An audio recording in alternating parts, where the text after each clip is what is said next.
Helen Keller once said that alone we can do so little, but together we can do so much. In today's society, one parent is generally responsible for raising a child, while the other one works, receives an income, or whatever. There are even a lot of single parents that are forced to try and do both. If that parent is incapable of raising the child on their own, they're considered a failure, and therefore the child is a failure. The word failure may be a little harsh, but the idea of one person raising a child on their own truly is an exhausting idea. King Solomon once said, "Two are better than one because they have a better return on their work. If one falls down, his friend can help him up, but pity the man who has no one to help him up." More traditional societies have had the idea of letting a village raise a child. In this case, it will be grandparents, aunts and uncles, cousins, neighbors, and other children and even siblings in that village there to encourage and help that child. We should strive to let our children lead a more interactive life, allow for a more communal act of raising a child much earlier in life. To prepare for the real world, people need more experience with others.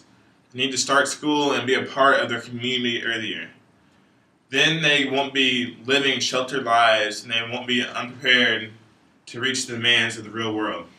Instead, they will engineer the real world.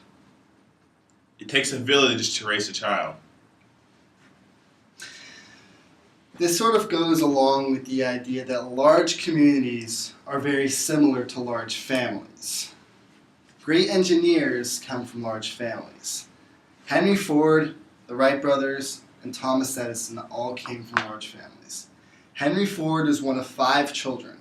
He was given a pocket watch at a young age, tinkered with it, and because of this, became the neighborhood watch repairman and was able to build his skills even more. The Wright brothers were 2 of 7 children. Their father gave them a bamboo helicopter toy.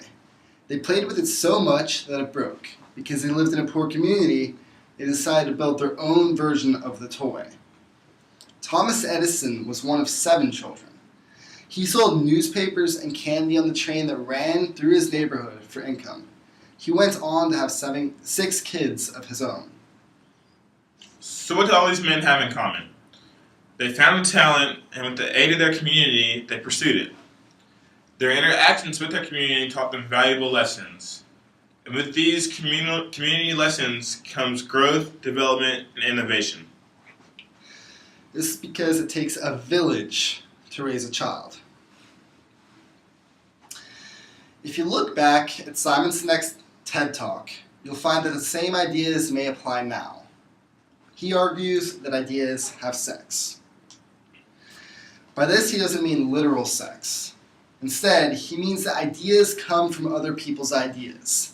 It's only by being around those ideas that your new ideas will form, or even greater ideas will come to you.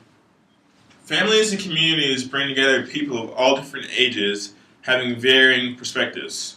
Having a community of different backgrounds inspires more creativity.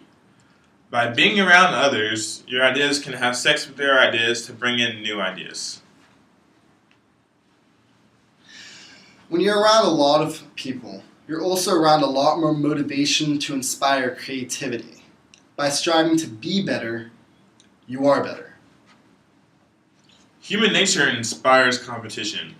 Everyone wants to be better than the person that's beside them. It's important to place children in situations where they can challenge themselves to further their development and creativity. For example, Ryan Patterson was a junior in high school sitting in a Burger King when he came up with this great idea.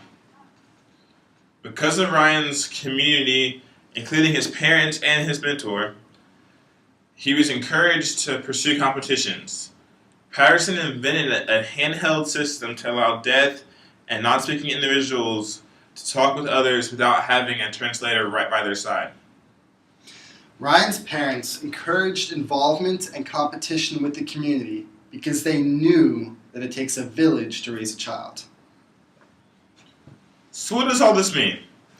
By encouraging your child to be involved with others and to build on others' ideas, You let their creativity grow through the competition around them and allow that child to have a truly enriching educational experience.